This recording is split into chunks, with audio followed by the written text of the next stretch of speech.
I'm Karen Taylor. I'm Program Director of the General Society of Mechanics and Tradesmen of the City of New York. And I'm so pleased to be able to welcome both our in-person and online audience to a very special lecture this evening. Detroit Steel Artists, how Edsel Ford, Ray Dietrich, Tom Hibbard, and Ralph Roberts turned Motor City into a styling Mecca before Harley, Earl.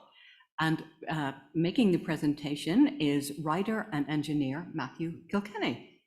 Now, this is a talk that we have been hoping to host for some time. It's also a lecture that it had its beginnings with an email correspondence between Matthew and our archivist Angelo Vigorito in 2014. And this dialogue was about Ray Dietrich, one of the remarkable designers featured in the book. And I'm so proud to say that the General Society has a connection with Ray Dietrich, as he was a General Society Mechanics Institute graduate of 1918 in the Carriage Drafting program. So isn't that an incredible thing? Like over 100 years ago, Ray Dietrich was in this building. I also want to mention that this absolutely gorgeous book is available for sale tonight. And I can't even begin to tell you, it's the most splendid coffee table. In fact, it's been recognized as a coffee, it's won awards for being the best independent coffee table book. It's also been received many other awards, which I'm going to tell you about in a moment. But I do recommend this wonderful book, and what a fantastic gift for someone else, as well as yourself. For those of you who might be less familiar with the General Society, a brief introduction. The General Society of Mechanics and Tradesmen was founded in 1785 by the skilled craftsmen of the City of New York. Today, our 238-year-old organization continues to serve and improve the quality of life for the people of New York City through our various educational and cultural programs. These include our John M. Mossman Lock Museum, which you are welcome to visit after the lecture tonight, our General Society Library, of course, of which we are sitting in this evening, our tuition-free Mechanics Institute for the, as I said, for the aforementioned Ray Dietrich, and finally, our lecture series. Our lecture series is a very proud legacy. They were founded in 1837. Before I introduce Matthew, a quick reminder to silence your phones, please. Matthew Kilkenny holds degrees from San Jose State University and has a Deming Scholar MBA from Fordham University in New York. A Bay Area native, and I want to mention that he has flown especially here to give this presentation from the West Coast, so we so appreciate that. He spent his career in engineering and management roles in Silicon Valley. He is a judge for the Packard Open Class at Pebble Beach Condors d'Elegance and is a member of the Classic Car Club of America, the Packard Club, and the Society of Automotive Historians. Detroit Steel Artists recently won the prestigious IBPA Benjamin Franklin Award winners 2023 Best Coffee Table Book and the IPP Award for Best Transportation Book for 2023. In addition, Detroit Steel Artists has just won the highly regarded 2023 Nicholas Joseph Cugnot Award from the Society of Automotive Historians. It is my huge pleasure to introduce to you Matthew Kilkenny.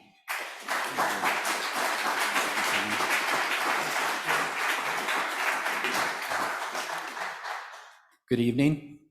I want to first thank Mechanics Institute for inviting me. It is quite the honor. As Karen described, there was some back and forth to get me to come out and speak.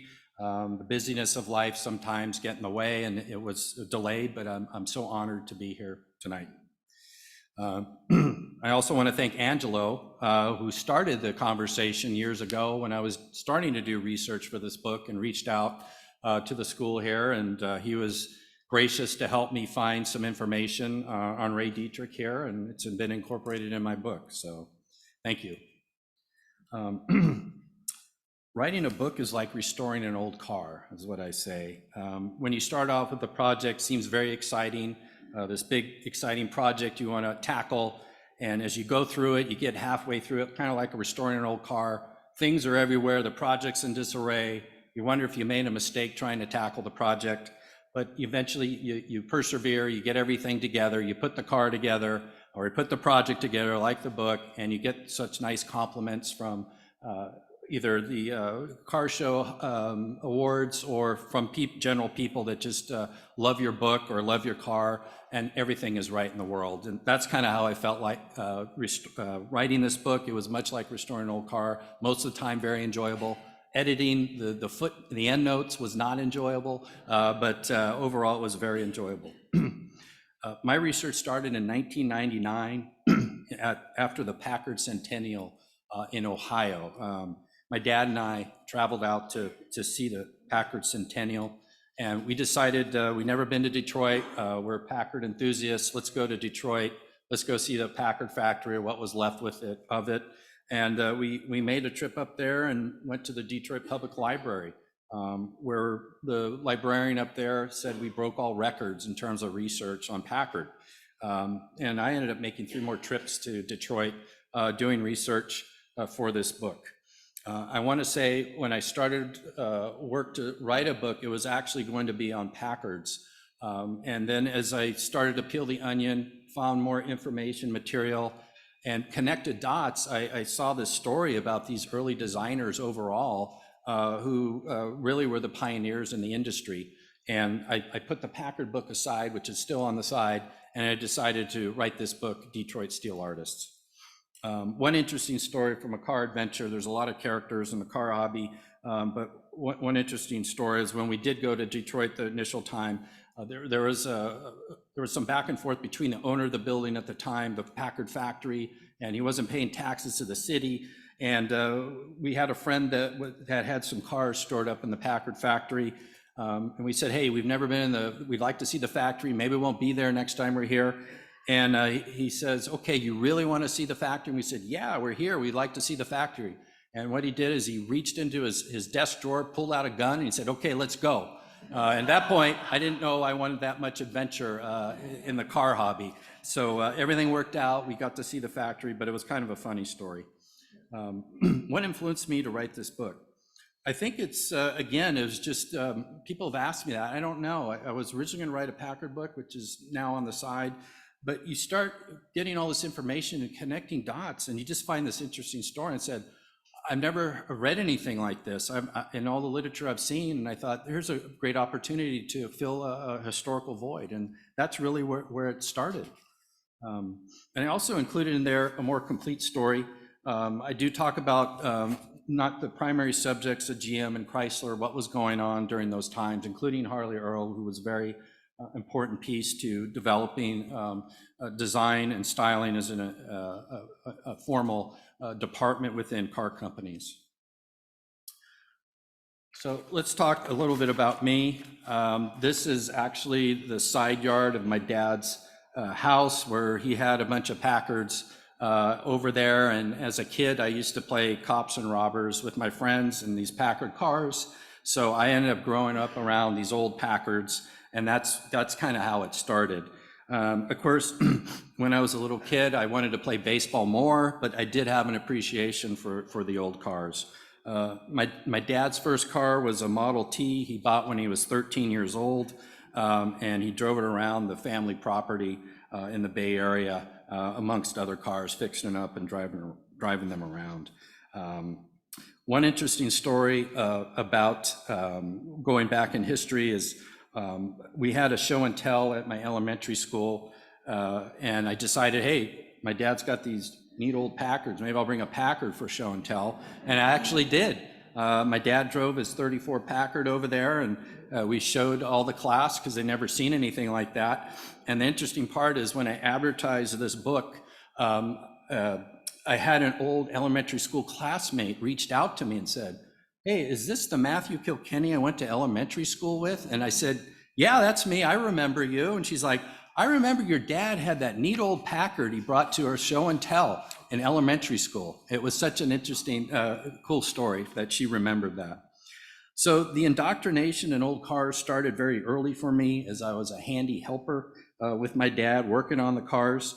And you could say that the rest is history. This here is an autograph from Ray Dietrich to me in 1979. My dad and I went to a car show in the Bay Area, and Ray Dietrich happened to be out there. And my dad told me, "You're about to meet a very important man." And that man was Ray Dietrich, the revered car designer who went to school here. He had a motorhome on the grass. He had some tables and chairs. And I do remember my dad sitting down and talking with him that day. Who would have thought a little kid who met Ray Dietrich would someday write an award-winning book revolving around his career? It's sort of crazy. Even more so, how cool is it that I'm presenting in the same library that Ray Dietrich would have studied in when he wasn't playing hooky? And he did play hooky. I think we learned that. So if I had to summarize my book into 2 sentences, it would be this: styling is a given today for selling cars. How did that come to be? That's really what it's about. It's about the pioneering artist of the automotive industry who made styling an important selling point. They were the avant-garde of the automobile industry. And I think the main characters of my book were really the tip of the spear for bringing styling into the automotive industries. And of course, in the early days of the automobile, the focus was on making cars reliable. It was very engineering focused. They were just trying to get the car to work. And so styling took a backseat to just the reliable mechanics of a car. Harley Earl from GM was a pioneer, and he was definitely an important player, but he was not the first. And that's one of the things I learned. Typical literature in the automotive history world says Harley Earl started formal design. Well, that's when I filled in the void with my book as I learned more about it. He was still very important. He played a great role for many decades at GM. There's no question about it. But this book is more about some of the earlier pioneers in design. Fashion and style back then and still now was centered in New York, and the styling of automobiles was no exception. There was a smattering of designers working out in New York City because obviously people who had custom cars designed were usually of a high wealth, and they'd be looking for designers in New York City. It was really the vision of Edsel Ford and his use of Ray Dietrich to get to the center of American automotive styling to move from New York to Detroit. I relied as much as I could on first-person accounts, but the real backbone of my book revolves around Ray Dietrich, the graduate from here, and his interview transcripts with Western Michigan University as he did it as part of an oral history project he did in 1964. I believe these are the most accurate first-party accounts of his career before he had his heart attack in the late 1960s. So the main question for this book really is, when did the styling inflection point start in the industry? Who were the key people and events that drove this innovation? My book really is an homage to all the early designers, sung and unsung, named and unnamed in my book, and those people who helped pioneer styling to be an important selling point for cars. This graph is actually in my book. It shows you what a composite body looks like.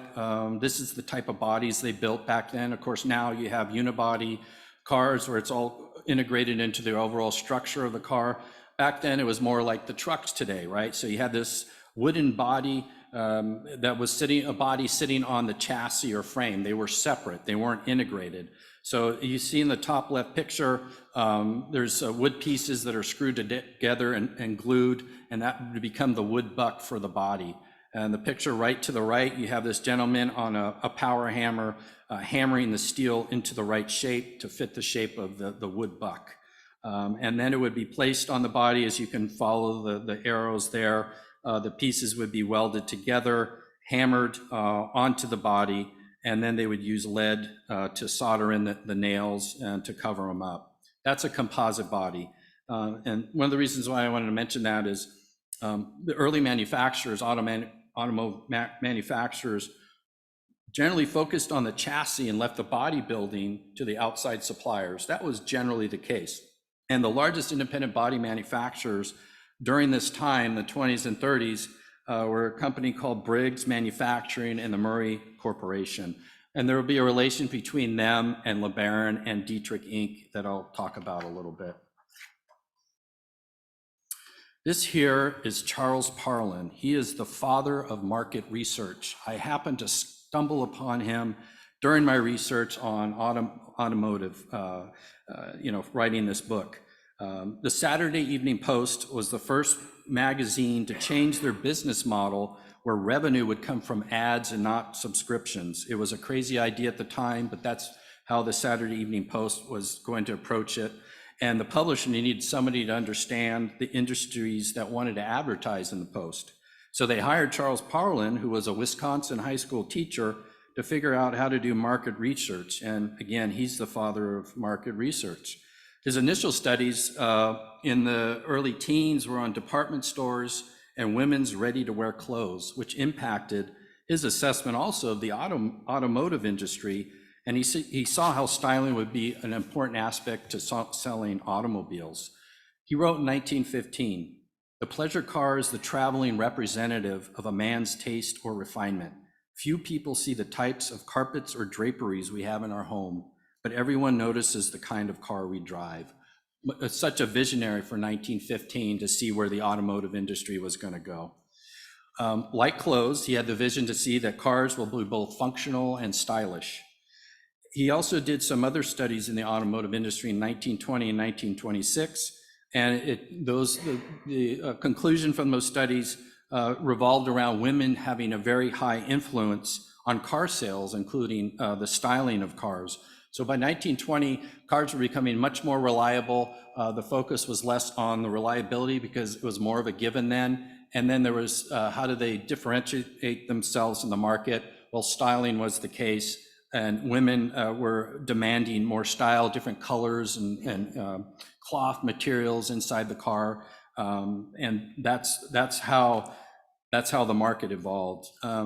And part of that, one of the aspects that was involved with that is in 1920, less than 10% of the cars made were closed cars. 90% were open cars with no roll-up windows. By 1930. Less than 10% of the cars built were open cars. So in the 20s, it clearly evolved from open cars to closed cars.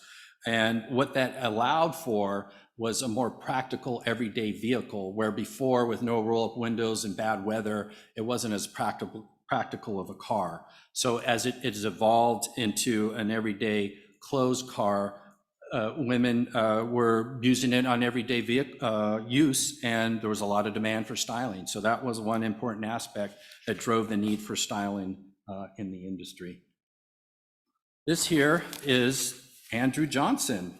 Andrew Johnson, who was the father of automobile design, taught right here at the Mechanics Institute. So we have Ray Dietrich teaching here, and what is generally regarded as the father of automotive design, Andrew Johnson, taught right here. There was an alumni dinner in the 1930s, which was a who's who of the automotive industry acknowledging him. One designer said, "We all learned the business from him. He was that revered." And in appreciation, the Fisher brothers from GM, who was part of Fisher Body, gave him a brand new car as an acknowledgement. He never drove that car because he never learned how to drive a car. Even though he was not a rich man, he kept the car until his death because he didn't have the heart to sell it. This here is a picture of Ray Dietrich with a late 20s Franklin. Franklins were actually built in Syracuse, New York. And I believe this is a Dietrich design body at the time in the late 20s. Ray Dietrich, as Karen mentioned, studied under Andrew Johnson here at the Institute from 1915 to 1918. He was hired at Brewster in 1915, who sponsored his attendance here at the program with Andrew Johnson. Brewster was here in New York City, was one of the finest, if not the finest, carriage builder when carriages were in fad. Carriage builder in the US, if not the world. They were recognized around the world. So like a lot of carriage builders, they did actually end up transitioning into the automobile body manufacturing. At some point, they stopped calling them carriage builders and they started calling them coach builders when they started to build car bodies. So Dietrich was studying under the father of car design and working at one of the finest coach builders just right outside New York City, Brewster. He was getting the best education. Here's a picture of the classroom of Andrew Johnson teaching on, I guess Angelo told me it was room 602 and 603 upstairs, the carriage and automobile drafting course. I actually earlier today went up with Karen and Angelo and just took a peek, even though it's being remodeled. It was kind of interesting to see. I wanted to just to get a peek and idea where Andrew Johnson was teaching. One of the things that Andrew Johnson taught was the French rule, which came from the shipping industry, which helped to better define the shape of a hull of a ship. If you think about it, before computers, how did they communicate the shape of either a boat or even a carriage in 3 dimensions when all you have is a 2-dimensional drawings?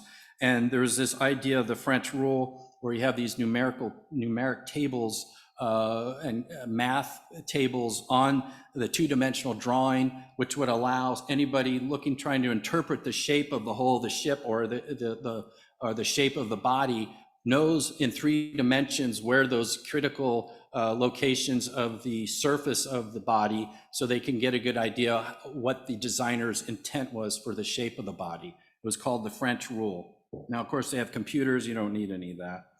One of the things Andrew Johnson stressed the arts as well as the science. So he did stress the body engineering in his classes, like with the French rule, but he interlaced his lectures with quotes from Shakespeare, poets, as well as objects of fine art for good design. He knew it was important for good design to incorporate the arts as well as the good body engineering. Even though Ray played hooky a lot, Andrew Johnson encouraged him to take free art lessons around the city, which he said he did. And just to point out how well Andrew Johnson thought of Ray Dietrich's potential, Ray Dietrich one time asked Andrew Johnson why he appeared to be more critical of his work than the other students. Johnson replied, "Your work can be criticized, but the others cannot." Here's which will turn out to be a partner of Ray Dietrich. This is Thomas Hibbard. He worked for a very brief time at Brewster, where Ray Dietrich was. They became fast friends, very similar in age. He started his design career as an apprentice at Roubaix and Company in Cleveland. He worked with, he was the second leg of the LeBaron Carrossier's company that both him and Ray Dietrich started at 2 Columbus Circle back in 1920-21. He left LeBaron after partnering with Ray Dietrich. In 1923, he went to Europe and was involved in a Minerva dealership in Paris and opened another firm called Hibbard and Darren with another American. He felt that there was a lot more design freedom in Europe than there was in the United States. Back in those days, Europe, luxury car manufacturers, they weren't involved with body design at all. They built just the chassis and the motor, and they relied on outside coach builders to build the body. So from that standpoint, he felt there was a lot more design freedom in Europe, and that's why he ended up leaving Dietrich and LeBaron and going to Europe. But when the Depression hit, this whole market for these luxury cars collapsed. So he ended up returning to work for Harley, Earl at General Motors on Cadillacs in the early 1930s. And then he ended up at Ford working in design.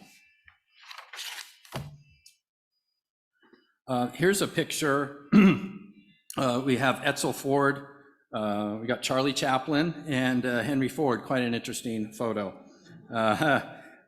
Henry Ford had zero interest in style and didn't want anyone tinkering with the Model T, even his own son Edsel. I talk in detail about the book, the challenges Edsel had trying to convince Henry to incorporate more design into his cars because they were losing market share to Chevrolet in the 20s. Edsel Ford was the opposite of his father. He loved the arts. He actually took painting classes. He had an appreciation for style and good design. I know I believe there's a Monet painting still in the Edsel Ford house, which is a museum now. It's still sitting above the fireplace. So he just had an appreciation for it.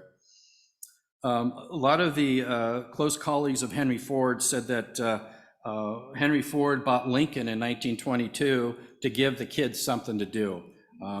Henry just didn't really want Edsel around tinkering with the Model T.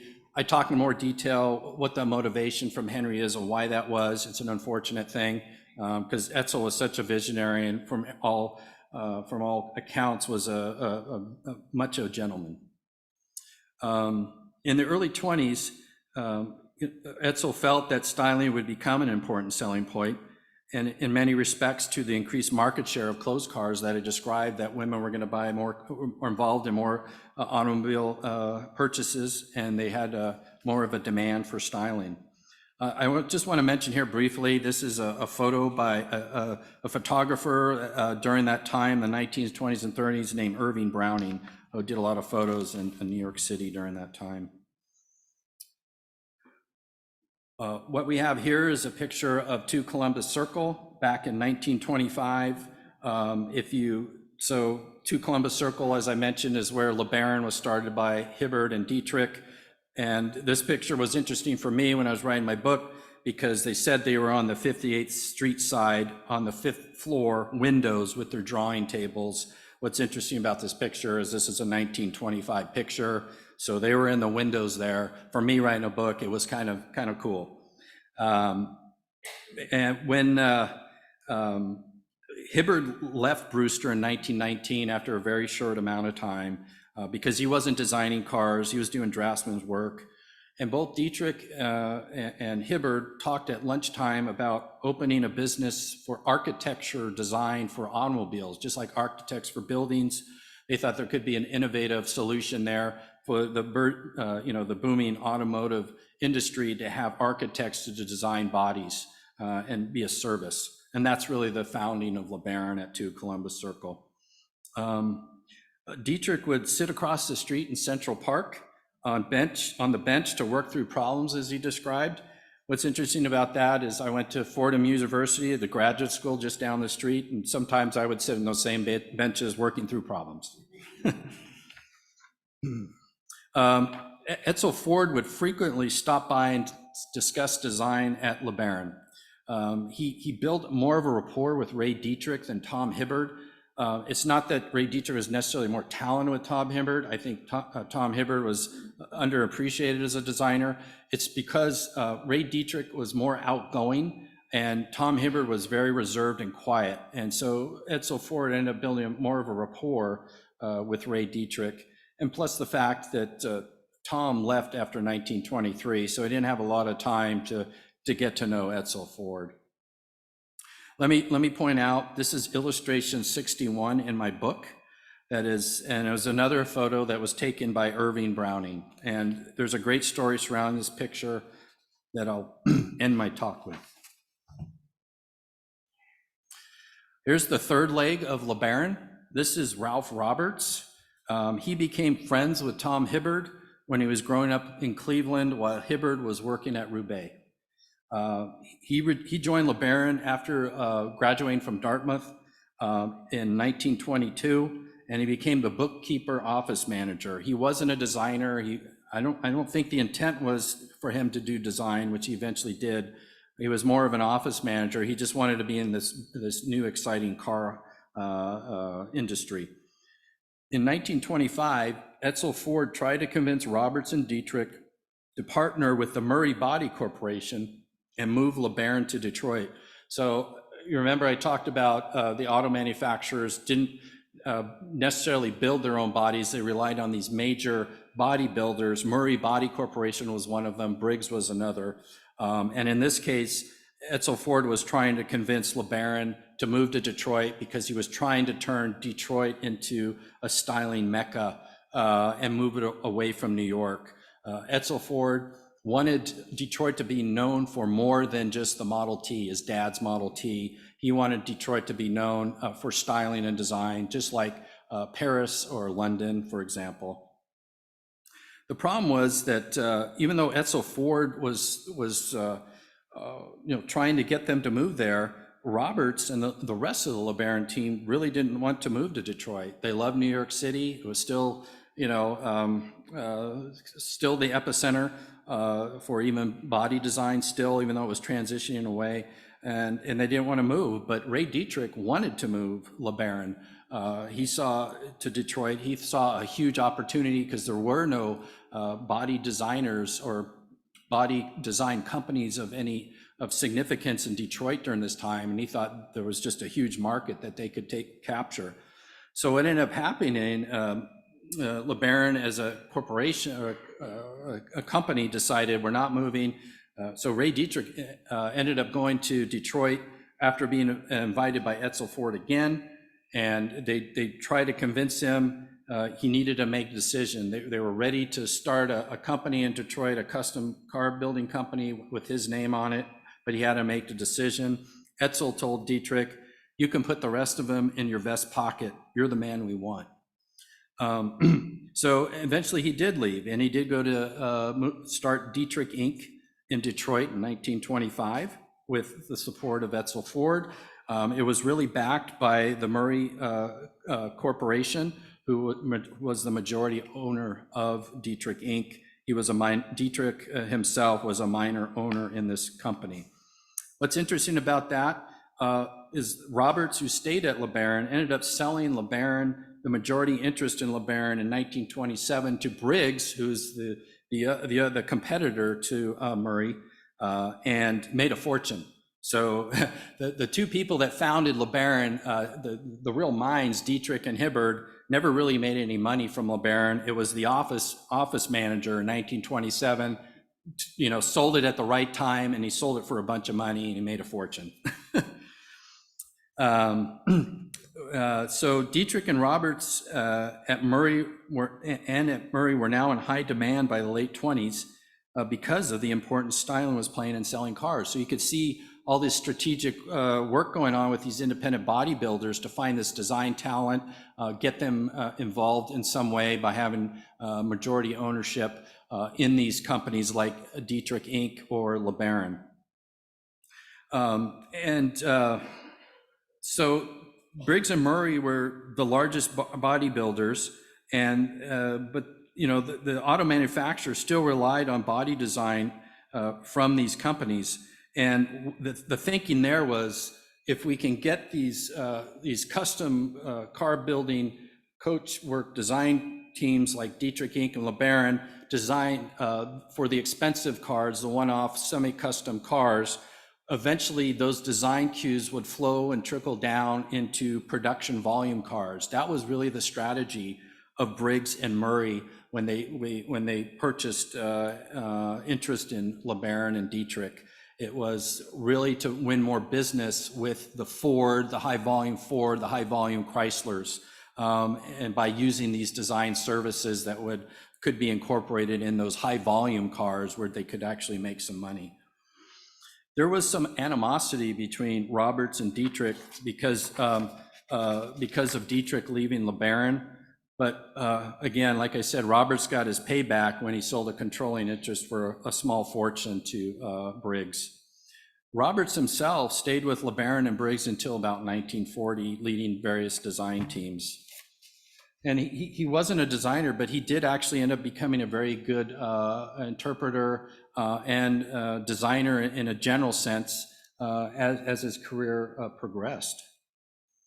Here's one interesting picture, a very rare picture I was able to find. This is the LeBaron Detroit studios in 1927. After Briggs bought a controlling interest in LeBaron, they decided to open a design studio in Detroit, right? Because they could see it was starting to transfer away from New York to Detroit. But they did actually at this time keep their New York design studio as part of LeBaron. But then they opened this new facility in Detroit. In the back, standing up, talking to one of the artists is actually Ralph Roberts. This here is a 1925 Packard designed by Ray Dietrich when he just started Dietrich Inc. And I think with the vision and industry weight of Edsel Ford, Ray Dietrich became the first professional car designer in Detroit. So the graduate from the Mechanics Institute with the industry weight of Edsel Ford attracting him, wanted him to be the center point for turning Detroit into a styling Mecca and bringing it away from New York. And I think one of the reasons why was Edsel is in similar age to Ray Dietrich. So from a generational standpoint, they had the same design thinking. And I think that's one of the things that attracted Edsel Ford to Ray Dietrich, besides him being very talented. So Dietrich Inc. Became the largest independent semi-custom car builder in the country in the late 20s. And Dietrich himself not only built these very nice custom cars like on Packards, for example, here, but he also consulted with manufacturers on their volume production cars. He was quite busy in the late 20s, and he was making six figures in the late 20s with all his design and consulting services in demand. I want to pause here and just define what a custom car is and a semi-custom car. I talked about the body separate from the chassis, kind of like what they still do with trucks. A custom car is a one-off car for one specific customer. A customer goes could go into LeBaron, he could go talk with Ray Dietrich and say, I want it designed like this, I want it shaped like this. That designer would lay it all out in paper, but they're very expensive. Those cars would cost $8,000 to $20,000 in the 20s. And to give you a perspective on that, the average house in 1925 was $6,000. So they're obviously cars for the very, very wealthy, the one-off cars.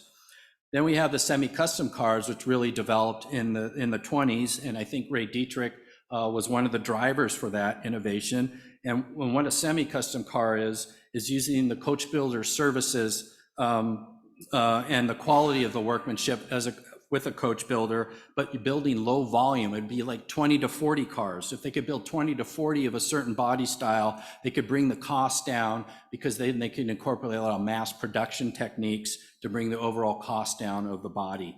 But even then, the cars still would run $6,000 to $8,000, significantly cheaper than the one-off. Obviously a bigger market for them, but still costs as much as an average house. So they're very expensive cars. And this is really where LeBaron and Dietrich made their business. Although they did do some design for some high volume manufacturers too. And again, I just want to reiterate how Briggs and Murray saw Ray Dietrich, and as well as LeBaron with Briggs. It was getting these new leading edge designs on these very expensive custom cars to eventually trickle down into the high volume cars like, the Chrysler, the Fords, and so forth. That was really the business strategy. And, it worked pretty well until the Depression. And then,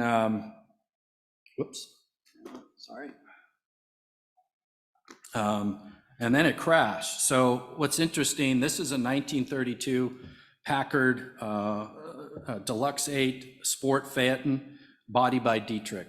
This is right at the end of Ray Dietrich's design in the custom body era, which he would have designed in 1931. It's generally regarded in the automotive hobby as his Rembrandts, just incredible, great designs, cars. So it's very ironic that when he had his most fantastic designs come out in the market, the Depression kicked in, the whole market collapsed for these very expensive cars, and his career completely crashed. I mean, he was making tons of money just a few years earlier in the late 20s, but by 31, the market disappeared. He got kicked out of his company. There was a lot of politics going on. And at the end of the day, he was out of a job. He had no work by 1931. And he was going through a divorce in 1931 also. So it was really a rough time, whether it was a relationship between the divorce and his career crash, and I'm sure there was some relationship there. I just want to mention that this photo here is by Michael Furman. I have a bunch of great images in my book, many of them from Michael Furman, who's a professional photographer who focuses on collector cars of interest. And I have quite a few photos from him, from LeBaron and Dietrich in my book. His photography is just fantastic. I wanted the photos to complement the great story that I have in my book, even though it's a coffee table book shape. And I have almost 800 endnotes in my book of research. I wanted to make sure, because it is a visual thing, I wanted pictures of these fantastic cars that Ray Dietrich designed, Ralph Roberts designed, Tom Hibbard designed, so the reader could get a real sense as how their styling activities evolved over time. This here is Walter Chrysler. So in early 32, with Ray Dietrich out of a job, no prospects, was really in the ditch. He was eating a cheese sandwich and having a beer at the New York Athletic Club when Walter Chrysler stopped by to say hello. Walter, many of his family members had either LeBaron or Dietrich designed cars in the 20s, so they knew each other. What I'll say is Walter Chrysler covertly brought him in to head design at Chrysler, which he did through 1938. So you may be asking, why would Walter Chrysler, who really is the president of Chrysler, have to covertly bring Ray Dietrich in to run design? I'm going to leave that for the book. There's some great details in my book on why he had to balance bringing Ray Dietrich in to head design. It just as another perspective, this gentleman here is Reese Miller. He was a designer at Chrysler in 1936 under Ray Dietrich. The reason why I mention him here is he has a unique perspective, at least historically, first-person account, working at the different auto manufacturers. He worked at Briggs under Ralph Roberts. He worked under Briggs. He worked at GM under Harley Earl, and he worked at Chrysler under Ray Dietrich. So I talk about in my book a little bit from his perspective, the different cultures at these different auto manufacturers in their design studios. So the early 20s were an inflection point for styling. And the people I talked about here, I believe, were the spearhead. They were the innovators. The independent bodybuilders, Briggs and Murray, to keep the automotive makers' business, were the first to offer body design services to fill that vacuum. So they used the talents of Dietrich, LeBaron, as well as Dietrich Inc., again, to capture that volume business eventually, because that was really what it was about. Even though everybody loved these fancy, expensive cars, it was how do we get those design concepts eventually into production cars? So by the 1930s, styling was a selling point, and it was there to stay. And what I call these guys as steel artists, they became mainstream as most of the big auto manufacturers, including GM, Chrysler, maybe a little later in 34, when Ray Dietrich really started the program there, Packard also, they finally started to develop their own design studios and have formal design and styling professionals in the car company. So by the 30s, everybody knew styling was there to stay. They had to develop an independent function within the company to support that. I think besides the larger picture of the early history of styling, I think my book also has the most comprehensive accounts of the history of these very important two coach builders, LeBaron, as well as Dietrich Inc., and Ray Dietrich is associated with both of them. So I'm very proud of that, outside the larger picture of showing how styling transitioned from New York to Detroit. So Edsel Ford, Ray Dietrich, Tom Hibbard, and Ralph Roberts were some of the most important people, I believe, for making styling an important selling point. And there's obviously a lot more details in my book, and we don't have time for it, but hopefully that gives you a good overview. I just want to mention here, this is kind of an interesting side note. It's not a car, but in the early 1960s, Ray Dietrich was asked by Ted McCarty of Gibson Guitar to design a car for a new way out music. Well, obviously that's rock and roll. And he designed this Firebird guitar in 1962. My understanding is lots of artists used it, like Eric Clapton and Paul McCartney, and McCartney supposedly played it on his hit song, Maybe I'm Amazed. He also designed the Gibson Thunderbird guitar when he was doing design work for Gibson, as well as a few other musical instruments. So I want to talk a little bit about the writing of my book that a lot of people always ask me tons of questions about. Paul Weiser was my editor. He was great because he wasn't a car enthusiast. He asked great questions, which made me clarify my text. Tough love, definitely. He was innately curious. Actually, he was so curious, he really got into the story. He would actually get upset sometimes. He's like, why did that guy do that? Why didn't that guy do that? I'm like, I don't know. So it would push me sometimes to go back and do research and maybe get an answer. Sometimes I could, sometimes I couldn't. Some of the funny things he used to say was, you use the word wood too much. You got to get out of the woods. Or he would say, there's too many commas. I'm going to kamikaze this sentence. So he always had a good sense of humor as we worked through everything. He was a University of California book editor, and he told me that he felt my book was one of the most researched books that he ever seen in his over 40 years of editing. I felt that was such a nice compliment. I decided to self-publish, and I used a hybrid publishing company called Beavers Pond Press, who helped me through the process. I'd never written a book before. I needed some help and guidance, and they walked me through the process. They really did a great job. The book came out great. And another reason why I wanted to self-publish is I didn't want to lose control of my content. Even if I had the luxury of selling my book to a publisher, I was really worried somebody was going to chop it up and I wouldn't have been happy with the end result. And I'm so glad I did it, because the awards and the recognition my book has gotten just tells me I made the right decision. I designed the structure and theme of the book and the placement of the images, but my layout designer understood what I was going for, and he did a fantastic job. The gentleman's name was Ryan Sheaf from Mayfly Design. Did a fantastic job with some of the Art Deco on the chapter headings and so forth. I have one interesting, funny story. When I was doing research for the book, there was a 1952 Packard production number, formal document from Packard that I think only the Library of Congress had. So I reached out to the Library of Congress, said, hey, I'm writing a book and I need a copy of this document. And they responded back, oh, we don't know where it is, we lost it. And I thought, you're the Library of Congress, you lost this document? So I thought, well, that was that. But fortunately, a couple of months later, I think they emailed me and said, hey, we found it. It was just sitting on somebody's desk. And I thought, wow, they got to be a little more organized than that at the Library of Congress. That was pretty funny. I didn't want to write a book with regrets, so I really tried to exhaust my research, leave no stone unturned, because I didn't think I'd ever revisit this book, and I wanted to do it right the first time, and it really paid off.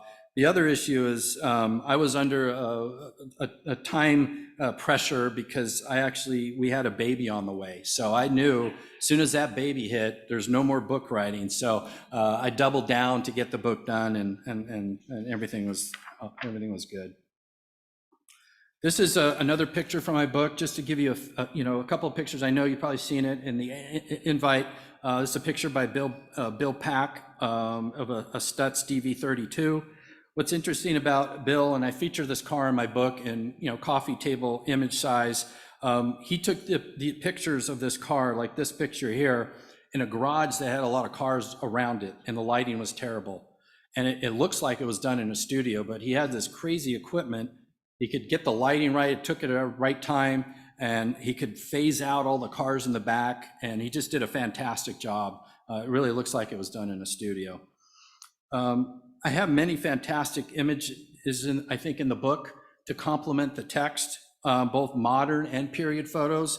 I think sometimes the photos was as much of a challenge as doing the research and writing the text, because I had to find maybe fresh material in terms of images that didn't have people in it. I was trying to find photos. There's a lot of photos of cars at car shows, but there's people in it. It just kills it.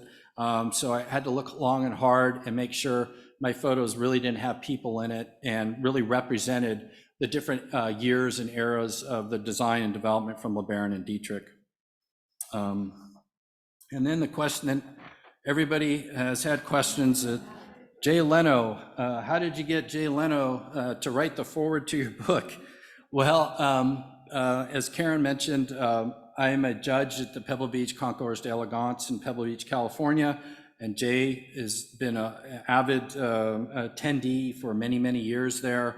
A mutual friend knew him. I reached out and just sent him a manuscript, and I said, hey, I'd at least like you to consider writing the foreword to my book. He wrote back and said, hey, this looks pretty good. I'll go ahead and write the foreword. And I'm so happy with this foreword because it's so perfect for my book. It was just the perfect foreword. And you know, he's a student of automotive history. He was really my first choice. He really is a car person. He really appreciates the history, and I knew he would really appreciate my book. So I'm so happy that he was able to write the foreword. And he's as nice as he appears on TV. He was the nicest guy. And then last Christmas, I was trying to come up with a way to advertise selling my book. And I thought, well, I need to hire a VP of sales. So I decided to hire my daughter to help sell my book.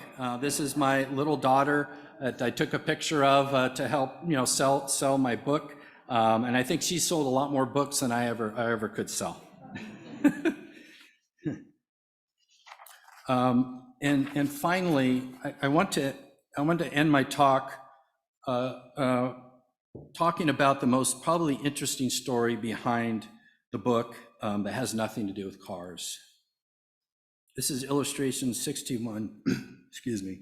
In my book, this picture is by Irving Browning, who I mentioned, who's got a lot of fantastic photos of New York City life in the 20s and 30s, just golden era stuff, incredible.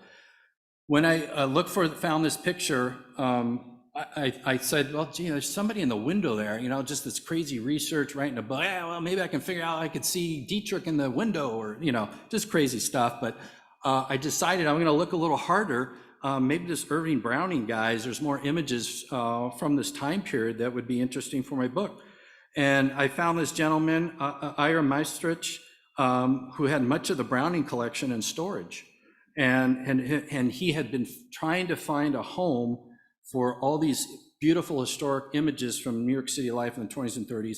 He'd been looking for 30 years for a home. When I called, Ira, he had the trash container being delivered the following week to get rid of all these great images. He had given up on finding a home. He'd been looking for 30 years, talking to museums, trying to get them to take it. And the response always, well, we don't have money, we don't have the space, and so forth. So I happened to call the week before he ordered the trash bin delivered to get rid of it. I just happened to call after 30 years of him looking. And it was interesting because I was trying to meet my own deadlines with my book, and now I had this project in my hands. I said, I can't let this stuff just get thrown in the trash. So basically I told Ira, don't get rid of it, you know, give me some time, give me 30 days, let me look for a home, please don't throw this out. And I said, I will pay for your storage. I didn't know this guy. He could have been a total crook. He could have took my money. I didn't really know, but it was a chance I was willing to take, and that's what I did. I paid for the storage for a month for these over 5,000 images from Irving Browning. And luckily enough, I reached out to the New York State Museum, and they were so excited to take ownership of these images. So fortunately, it was a happy ending to the story. It really boils down to, if I didn't write this book and I didn't look for more photos of this 2 Columbus circle, all of this stuff would have gone in the trash. And you know, it was the week before, after 30 years of looking for Ira. Ira, I think one time told me, you were like an angel that came down. I said, no, I'm just a car enthusiast. And it just happened to work out that way. And with that, I would like to ask Ira, who's here, to stand, please.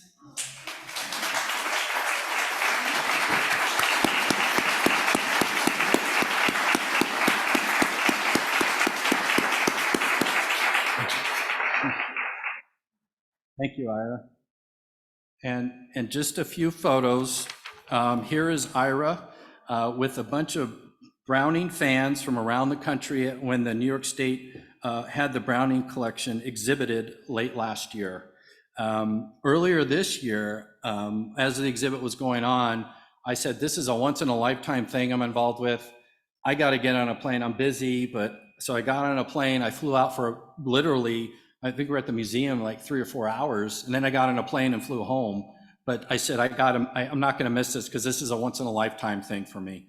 And I remember talking at dinner with Ira when I went out there, and I said I was happy to help save the collection. Ira stated I didn't help, but instead I was wholly responsible for saving the collection. Thank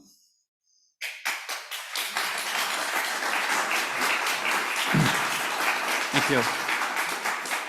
It's a crazy once in a lifetime story that'll never happen again. It happened to me, and it's one of the proudest things I've ever done in my life.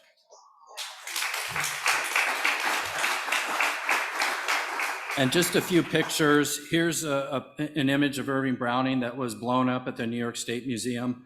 You could see just the size and the quality of the image. This is actually a 1927 taxi cab in the museum. And here's a light post lamp from Manhattan. If you look in the actual photo, you can see the same lamp light post in the photo also. So kind of an interesting photo that they've already taken advantage of these great images of New York City. Here's another one. Irving Browning was hired to sort of capture the history of the building of skyscrapers, and in this case of the Empire State Building. Here's a few images of people building the Empire State Building that are now at the New York State Museum, fortunately. And just one more, one of my favorites, the Chrysler Building, before there was a bunch of high-rises around it, when this was brand new. It's just another great Irving Browning photo. So maybe the moral of the story is maybe old cars can save the world. And just maybe a final, I know Karen talked about it a little bit, but I am so honored and happy that my book has won general publishing awards. My goal with this book was just write a great book that the car community would love. I had no expectations that the independent publishers, general publishing community would really like my book, because it's just a great story. It's not just about cars, it's about these people and their challenges and battles to make styling an important selling point. As Karen mentioned, some of these awards for best coffee table book, transportation book, I'm very proud of. And more recently, within the last, I guess, 6-8 weeks, I was announced to win the Society of Automotive Historians 2023 Nicholas Joseph Cuneo Award, which is award goes to the book that best advances the history of the automobile. It's a very prestigious award. It's really a once-in-a-lifetime award for me, and I'm not going to miss that. It turns out they're going to be giving that award in a couple days in Hershey, Pennsylvania. So when I leave here, I'm going to be going to Hershey to receive my Cuneo Award. So I'm very excited about that. Thank you. And just one other thing I probably mentioned before, even though my book's shaped like a coffee table book and there's a lot of great images of the automobiles in the book, it's really about the story of the history of the people. I have almost 800 endnotes explaining the story behind these pioneering avant-garde artists. And the pictures are there to complement, to show what great designs, Ray Dietrich, some of the greatest designed cars ever, the man, who went to school here, Mechanics Institute, the school should be so proud to have somebody like Ray Dietrich to have gone through here. So just wanted to mention that. And with that, I want to thank you and thank everybody for your time.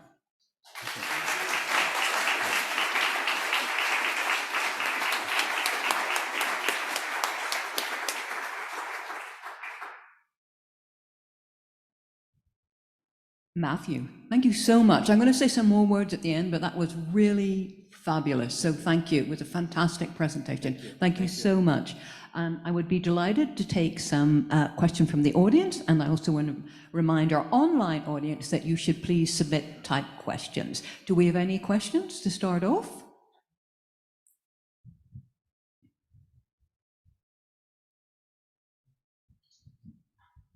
Hi, that was a really engaging presentation, and just sort of fascinating to hear all the players. Yeah. I was just curious about Why was it that it took a decade or more for the cars to be closed when you had the precedent of closed carriages?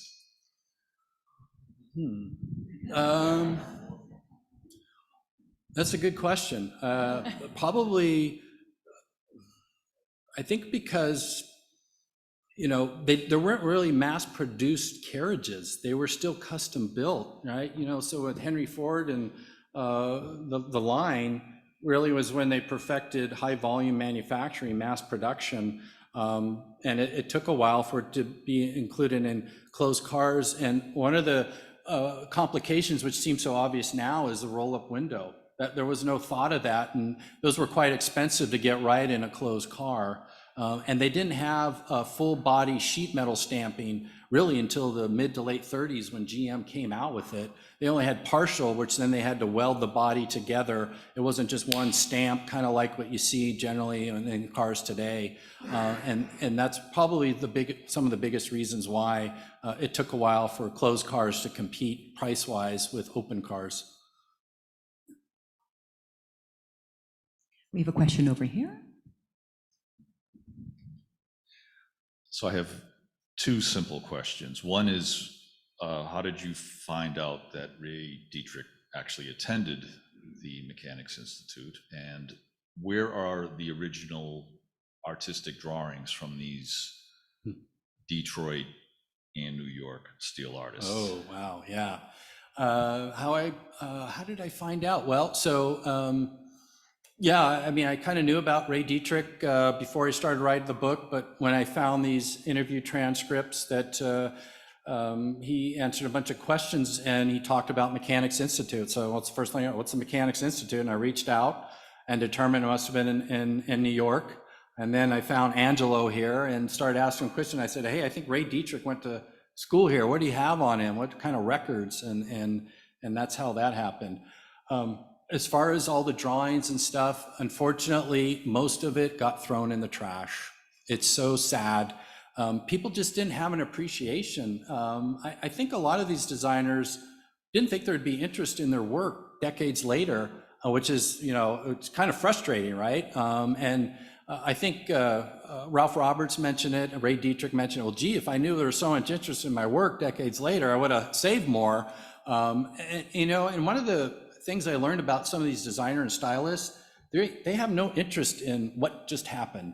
They're moving forward, right? It's that artistic, what's next? I don't really care about what happened in the past. And unfortunately, with LeBaron, was eventually part of Briggs, and Briggs got bought out by Chrysler in the early 50s. And I talked to Walter Briggs' grandson, and he says, oh yeah, that all stuff went in the incinerator. They burned it all. So unfortunately, most of it is gone. There's some stuff left, but not very much. Yeah. I'd just like to ask you if you have any advice for us, people who are interested to see examples of these automobiles that still exist. Now, I have just come back from a trip to Maine that included a visit to the Owl's Head Transportation Museum. They have a truly marvelous collection of this vintage of automobile from the 20s and 30s, which is, as far as I know, one of the few places on the East Coast that I'm aware of where you can actually see examples of these cars in absolutely pristine condition. Could you give us any advice on that score? Owl's Head Museum, that's interesting because all of Tom Hibbard's records came from there. So I actually worked with Owl's Head Museum, and I have some of his early drawings as a child in my book. But as far as the automobiles, I think you're right. I'm not an East Coast expert, but I know they had a lot of nice cars there that are open to the public. There isn't a lot out here. I'm just used to the West Coast, some of the big collections out there that you can go see. If you ever, one thing I'll have to say, if on a bucket list, if you like old cars, you got to go to Pebble Beach Concours d'Elegance. You got to do it once in your life. It's the greatest car show in the world. It's not the United States. People fly in cars from around the world, historic, important cars to the show. put it on your bucket list, at least go once. That's what would be my biggest recommendation. Yeah, sure. There's the Packard Museum in Warren, Ohio. There's other museums. Yeah, but as far as this area, I have to admit I'm not an expert, but I think you're right. There's not too many out here. I might want to add something regarding watching old cars or looking at old cars. There is a great collection at the Rockefeller Estate at Kilkenny, here in Sleepy Hollow. Okay, didn't know that. Carriages and old cars. Okay. I need to put that on my list. Oh, there you go. Okay. You're a what? Oh, okay, good to know. Okay, well, All right. thank you for that Thank very you. useful information, and indeed Yeah. for the other suggestions of places that house classic cars. Okay, well, this is a question I can answer. Will the General Society acquire the copy of the book? Yes, yes, yes, is the answer to that. And we have a question at the front. Did you just repeat that? We encourage everyone to get their own copy Good as answer. well. A very Yes. important point, Victoria. Thank you. Okay, I have a question. Yeah. Do you have a favorite amidst these classic cars? I can see Packards might feature, but is there one that, or several models that you might be particularly fond of? Well, this one I have on the cover is, when I wrote the book, I had to have a car that was the epitome of fantastic design from the golden era. This is a 1934 Packard. They called it a runabout, which was basically a boat tail body. It was done by LeBaron, actually, when Ralph Roberts was running LeBaron with the pontoon fenders. This would be one of the high points. Actually, it was at Pebble Beach this year, which was quite interesting to see in person. But being a Ray Dietrich fan, meeting him as a kid, my dad does have a Dietrich design Packard. So the Dietrich design Packards are just classic, just done in such fine taste. They're the best. Right. I am getting quite a few suggestions from online, and forgive me if they've already been mentioned. Pierce Arrow Museum in Buffalo. There you go. Okay. Audrain Museum, Newport. Yeah. The Frick Museum in Pittsburgh also has an interesting collection. Yeah. I've heard of them. Yeah. Right, I haven't okay. been to a couple of those, but Also a yeah. wonderful car museum in Elizabethtown, Kentucky. Okay. Right, okay. Well, there we go. Well, there are classic cars out there. Yeah, and one thing I want to mention, right? So I'm a member of the Classic Car Club. If you like cars from the 20s and 30s, I encourage you to join the club because you get magazines that talk about the history of these cars, and they have events where they have shows where they show these cars. There are regions out here in this area that you could probably contact and go see the cars when they show them. Fantastic. Yeah. Do we have any more questions? Okay, this will be our last question. Okay.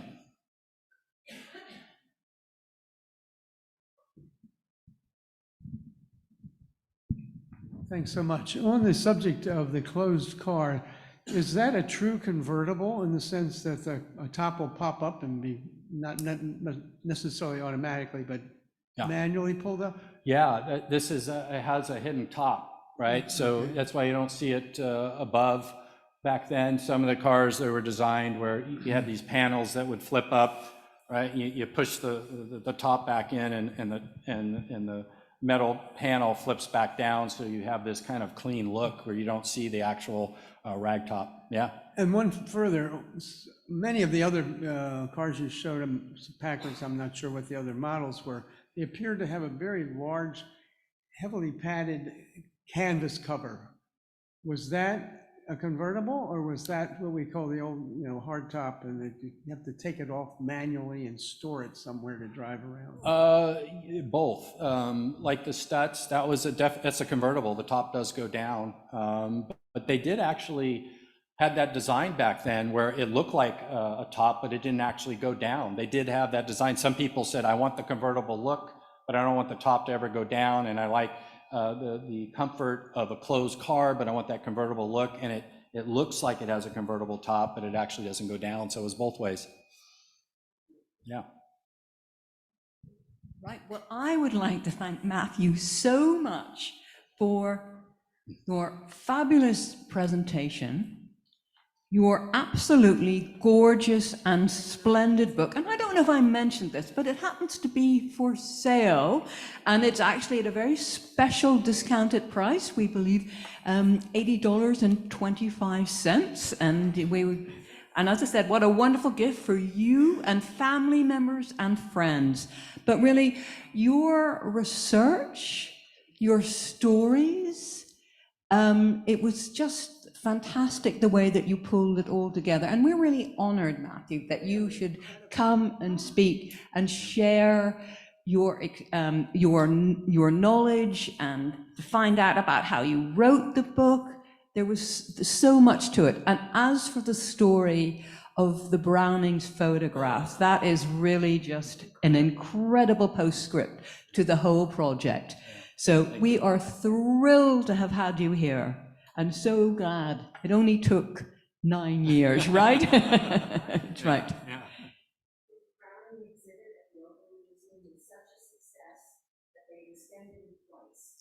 Wonderful. Okay, an audience member, for those of you who could not hear, has just pointed out that the Browning exhibit was such a success, it was extended twice. And I presume it's also in the archives now of the New York State Museum. Yeah, my understanding is, right, Ira, they're going to be scanning all the 5,000 images over time, and they're going to be made available online, searchable. I don't know where they're at with that, but it should be happening soon, so anybody can go look at these great photos from the 20s and 30s, right, from New York City. Yeah. Sure. Yeah. I think they're going to be using it in the other exhibits going forward at the New York State Museum. So it's all great stuff. Yeah. And finally, in conclusion, our Executive Director, Victoria Dangle, is going to say a few words. And just one other thing on the Browning photos. I have to envision that the New York Historical Society and the Museum of the City of New York, with all of this fanfare, they might think about their choice again, and perhaps they'll invite an exhibit. Wouldn't that be wonderful? Just so. So really get on that. Thank you. And what's your dad's name? John. Yeah. Okay, John Kilkenny. I just have to say, can you imagine this relationship with your dad, that he introduced you, excuse me, thank you, to the Packard, and that your father at that moment in 1979, that's remarkable, said to you, you're about to meet an important man. It's a beautiful way to introduce someone. So, and it was true, and you were going to, change the industry, and then help with these pictures. I just think that is remarkable. I wish your father could have been here tonight. He couldn't make it. He's on. Oh well. Yeah. Hello and thank you. Yeah. And that is so beautiful. And it all started with your dad. Yeah, so. I'll start with my dad. But I know you just finished this book, but something tells me, and you may not want to hear it now. I know you have a new baby and all, but. Oh, Matthew, we're looking forward to the Packard book, and because I have a feeling you'll be back. Well, I mean, people have asked me about the Packard book, and a lot of enthusiasts. When's the Packard book coming out? And I tell them, well, the Packard book's on hold because I think my next book's going to be on great vacation spots for authors who just completed a book first. But eventually, hopefully, I'll get to the Packard book, and it'll be coming out, and maybe perhaps I come back to speak about that too. Can't wait. Yeah. Okay. Yeah. Thank you.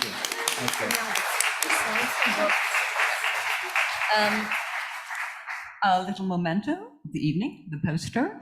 Again, I do want to remind you that this fabulous book is now available for sale. And for our online audience, Matthew, could you remind me of the website?